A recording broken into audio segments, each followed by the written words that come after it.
अस्सलाम वालेकुम। तो व्यूवर्स कैसे हैं आप सब? उम्मीद करता हूँ आप सब खैरियत से होंगे। उर्दू टेल्स 20 में खुश आमदीद जी। तो आज हम डिस्कस करेंगे सेइंग गुड बाय, खुदा हाफिज़ कहते वक्त हमें इंग्लिश और उर्दू में कौन से सेंटेंस का यूज़ करना चाहिए। फॉर एग्ज़ाम्पल, सबसे पहले टेक केयर, अपना ख्याल रखना। सी यू सून, जल्द मिलेंगे।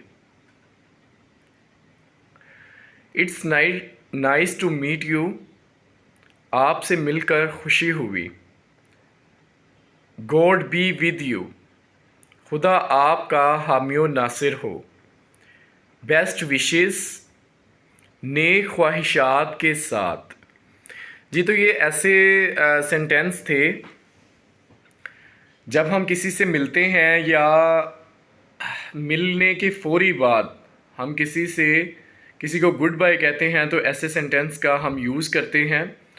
लास्ट में हम उर्दू में कहते हैं खुदा हाफिज़, अल्लाह हाफिज़, अल्लाह आपको खुश आबाद रखे।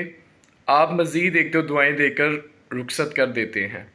और उर्दू वाहिद एक ऐसी ज़ुबान है जिसमें इंतहा से ज़्यादा मिठास, शरीनी, अपनायत और चाशनी है, जो हर एक इंसान के दिल में जगह बनाती है और ख़ूबसूरती से अपने एहसासात और जज्बात का बयान करती है।